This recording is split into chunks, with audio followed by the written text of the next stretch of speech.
Hello दोस्तों, आज हम समझेंगे इकोनॉमिक्स का पहला चैप्टर जो कि है नेशनल इनकम। नेशनल इनकम मतलब राष्ट्रीय आय। कोई भी देश जो है वो कैसा परफॉर्म कर रहा है, उसका हालत कैसा है, हम उसका राष्ट्रीय आय देख के बता सकते हैं। और राष्ट्रीय आय को मापते कैसे हैं? मापने के लिए अलग अलग पैमाना है, जैसे जीडीपी हो गया, जीएनपी हो गया, एनडीपी हो गया, एनएनपी हो गया। लेकिन अगर आपको एग्जैक्ट पूछा जाए कि व्हाट इज़ नेशनल इनकम, तो जो एनएनपी अभी हम लोग आगे देखेंगे, जो एनएनपी है वो एट फैक्टर कॉस्ट, मतलब दो चीज़ होता है। मतलब फैक्टर कॉस्ट मतलब आपको उसको बनाने में कितना पैसा खर्च हुआ, उसको हम बोलते हैं फैक्टर कॉस्ट। और जब उसमें आप इनडायरेक्ट टैक्स और प्लस कर देंगे और सब्सिडी को माइनस कर देंगे तो आपको मिलेगा मार्केट प्राइस। तो जब एग्जैक्ट डेफिनेशन पूछेगा नेशनल इनकम का तो वो हो जाएगा एनएनपी एट फैक्टर कॉस्ट। वो आपको ऑब्जेक्टिव में पूछ सकता है कि व्हाट इज़ नेशनल इनकम, और आपको ऑप्शन में दे देगा GDP at market price, GNP eight market price, NDP at market price और एनएनपी एट फैक्टर कॉस्ट। तो आपको एग्जैक्ट ध्यान रखना है कि जो अगर एग्जैक्ट पूछ लेगा तो एनएनपी एट फैक्टर कॉस्ट को हम नेशनल इनकम कहते हैं। और ऐसे राष्ट्रीय आय को दिखाने के लिए हम जीडीपी का भी इस्तेमाल करते हैं, जीएनपी का भी इस्तेमाल करते हैं, एनडीपी का भी इस्तेमाल करते हैं और एनएनपी का भी इस्तेमाल करते हैं। तो चलिए अब जानते हैं जीडीपी को। तो जीडीपी क्या हो गया? देश की सीमा के अंदर एक साल में जो भी final goods and services produce हुआ, उसका जो मनी वैल्यू हुआ, उसका जो कीमत हुआ, उसको हम बोलते हैं जीडीपी। अब हमने फाइनल गुड्स एंड सर्विसेज क्यों कहा? क्योंकि देखिए, जैसे मान लीजिए कार बनना है तो कार का बनने के लिए जो है स्टील लगता है और ढेर सारी चीज़ें लगती हैं, तो उसको हम लोग इंक्लूड नहीं करते, उसको हम बोलते हैं इंटरमीडिएट गुड्स, उसको इंक्लूड नहीं करते हैं। जब फाइनल कार बन के तैयार हो गया ना, उस समय जो है हम फाइनल प्राइस निकाल लेते हैं ताकि दो बार काउंटिंग ना हो जाए। इसको बचाने के लिए हम जीडीपी में इंटरमीडिएट गुड्स इस्तेमाल नहीं करते हैं। हम जब भी निकालते हैं फाइनल गुड्स एंड सर्विसेज का मनी वैल्यू निकालते हैं। और इंडिया में एक चलन है कि हर 3 महीने पे जो है जीडीपी कैलकुलेट किया जाता है। और कौन सी संस्था करती है? संस्था का नाम है CSO। ठीक है, तो पूछा जा सकता है कि भारत में जीडीपी कितने अंतराल पे निकलता है, तो उसका जवाब हो जाएगा 3 मंथ्स, 3 महीने पे। और कौन सी संस्था निकालती है? तो CSO जो है संस्था पब्लिश करती है। तो ये तो हो गया जी जीडीपी। अब जीएनपी क्या होता है? तो जैसे कि हमने आपको बताया कि बहुत से भारतीय हैं जो बाहर काम करते हैं, वैसे बहुत सारे मतलब विदेशी हैं, विदेशी कंपनियां हैं जो यहाँ पे काम करती हैं इंडिया में। तो जो बाहर से पैसा आता है उसको हम प्लस करते हैं जीडीपी में, और जो यहाँ से पैसा जाता है उसको हम माइनस करते हैं। जो बाहर से पैसा आया उसको प्लस करना और जो यहाँ से पैसा गया उसको माइनस करना, इसके लिए एक टर्म इस्तेमाल होता है जिसको हम क्या बोलते हैं? NFIA, यानी कि net factor income from abroad. तब जब जीडीपी में आप NFIA ऐड कर दीजिएगा तो आपको क्या मिलेगा? जीएनपी मिलेगा, यानी कि सकल राष्ट्रीय उत्पाद। अब यहाँ क्या ध्यान देना है? यहाँ पे फोकस जो है वो नेशनल पे है, मतलब ठीक है, राष्ट्रीय उत्पाद है। इसमें with in territory of the country नहीं देखते हैं, इसमें ये भी देखते हैं कि हाँ कौन भारतीय बाहर रह रहे हैं, जो बाहर से पैसा भेजते हैं उसको हम प्लस करते हैं, और जो विदेशी कंपनियां या विदेशी लोग यहाँ से पैसा बाहर भेजते हैं उसको हम माइनस करते हैं।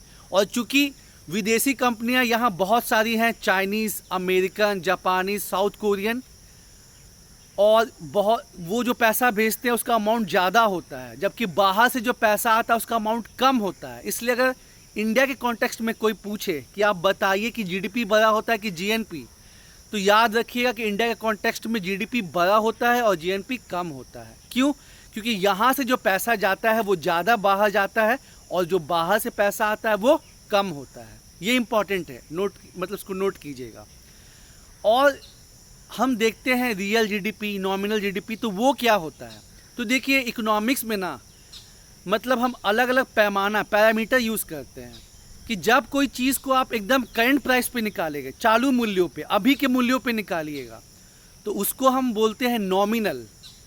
और अगर आप मतलब कंपैरिजन कीजिएगा बेस ईयर से, जैसे आप खुद का परफॉर्मेंस कैसे देखते हैं कि हाँ भाई 2014 में जब हम एग्ज़ाम दिए थे तो मतलब मेरा परफॉर्मेंस कैसा था और अभी ये परफॉर्मेंस कैसा है, तो आप एक पैरामीटर सेट करते हैं। वैसे इकोनॉमिक्स में क्या होता है कि एक बेस ईयर सेट किया जाता है और उससे तुलना की जाती है, कंपेरिजन किया जाता है। वहाँ पे जो है महंगाई को भी देखा जाता है कि उस समय महंगाई कैसी थी, अभी क्या हाल है, तो उसको हम बोलते हैं रियल। जैसे कि अभी जो इंडियन इकोनॉमी में जो बेस ईयर रखा गया है अलग अलग चीज़ों को कैलकुलेट करने के लिए, वो क्या है 2011-12।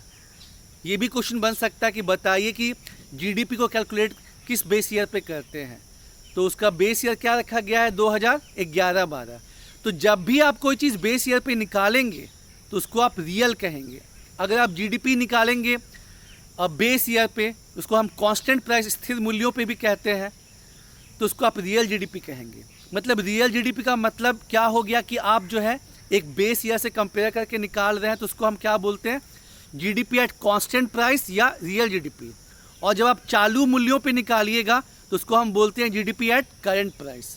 तो सही पिक्चर कौन दर्शाता है आपको, सही जो तस्वीर प्रेजेंट करता है, जब आप बेस ईयर से कंपेरिजन कीजिएगा ना, तब पता चलेगा कि कितना ग्रोथ हुआ है।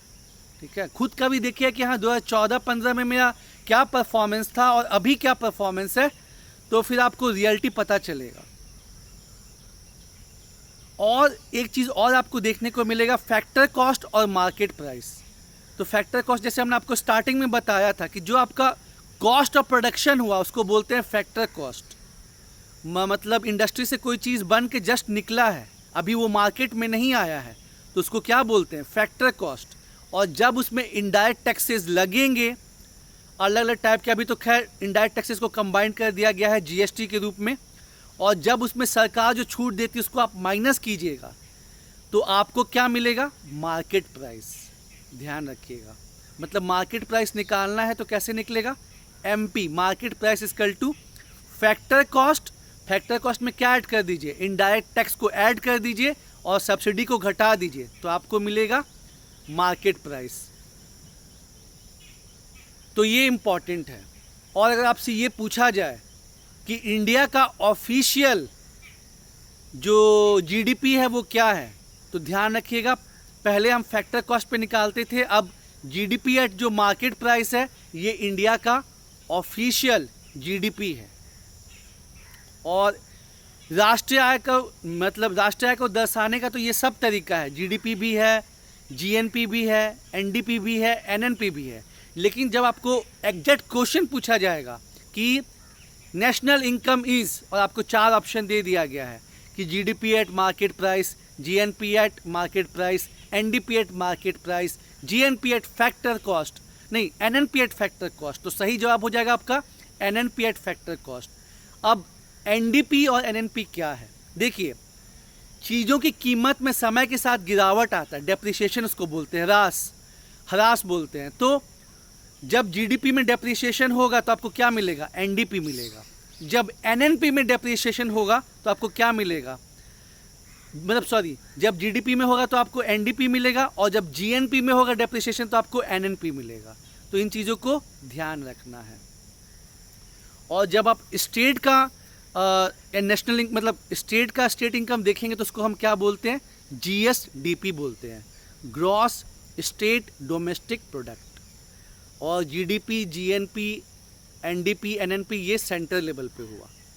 तो दोस्तों उम्मीद है आपको ये टॉपिक समझ में आया होगा। हम आगे की वीडियोस में और भी इंपॉर्टेंट टॉपिक डिस्कस करेंगे। All the best and thank you.